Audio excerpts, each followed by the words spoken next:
এখানেও আমাকে কারদাসি উঠেছে, অনেকেই করছে, এমনকি আমার ছবির পাশেও এই আগের সেই দলের ছবি কত দিয়ে অনেক কিছু করতে যাচ্ছে। জামাতে ইসলাম দলের যারা সদস্য আছে এরা কোনো গাঁজা খায় না, মদ খায় না। আমার পরিচয় হচ্ছে, আমি পরিমল কান্তের শীল, পিতা মৃত বিনোদ ভাইয়ের শীল, মাতা মণিবালা শীল।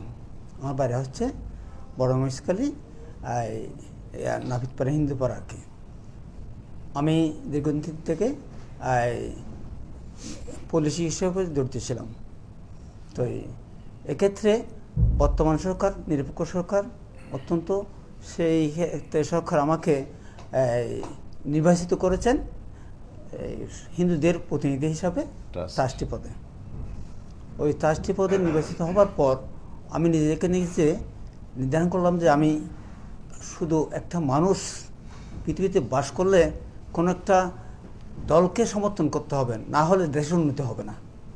একটা দেশকে গড়ার জন্য কোনো একটা দলকে সমর্থন করে সত্যকে ইয়া করতে হবে।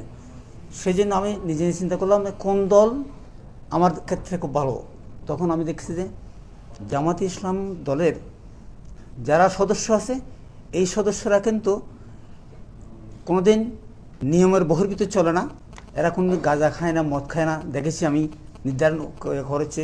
এবং এরা কিন্তু প্রতিনিয়ত নামাজ পড়ে। আমি এর আগে কিন্তু আমার ধর্মীয় সংগঠন বাংলাদেশ গীতা শিক্ষা কমিটিতে দীর্ঘ 10 থেকে 15 বছর ছিলাম। ওটা দেখার পর আমি বলছি না, এই দলকে আমাকে সমর্থন করতে হবে, এই দলেই আস্থা যেতে হবে। এই দলের একজন অত্যন্ত দক্ষ নেতা আমার পাশে বসে আছেন, ওনার আগে থেকে আমার পরিচিত এবং ওনার থেকে আমি সবসময় গা করতাম, সহায়তা নিতাম, কথা বলতাম। পরবর্তীতে না, আমি ওখানে গিয়েই শরণাপন্ন হই। এরপর থেকে আমি আস্তে আস্তে কর্মী হলাম প্রাথমিকভাবে। তারপর আস্তে আস্তে ওখানে দলে আগ্রহ হচ্ছে, যাচ্ছে আর কি। যে যা বলুক ওটাই নেওয়া যাবে না। আমার বিরুদ্ধে, আমার পক্ষে বলুক, আস্তে আস্তে ওটা এমন হয়ে যাবে যে সত্যটা বেশি উঠবে। হিন্দুরা, আমাদের হিন্দুদের খাদা ছুড়াছুড়ি বেশি। আমি যখন ট্রাস্টি হয়েছিলাম ওখানেও কাদা ছুড়ি, এমনকি আমার গড়শত্রু বিভীষণ এরাও পর্যন্ত আমার কাদা ছুড়ি করেছে, কিন্তু এরা পার পায়নি। এই ক্ষেত্রেও এখানেও আমাকে কাদা ছুড়েছে, অনেকেই করছে, এমনকি আমার ছবির পাশেও আগের সেই দলের ছবি কত দিয়ে অনেক কিছু করতে যাচ্ছে এডিট করে, কিন্তু ওগুলো তো আমার মাথা ব্যথা নেই।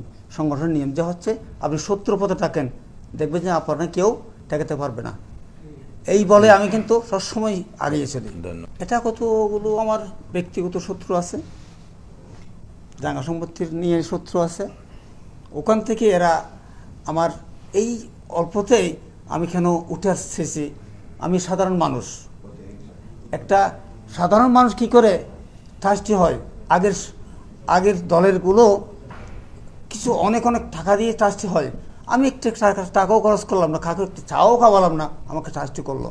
এই সরকারের কত সুন্দর একটা এই নিরপেক্ষ সরকার, এটা এদের সহ্য হয়নি। শুধু আমাদের হিন্দুদের কতগুলো মানুষ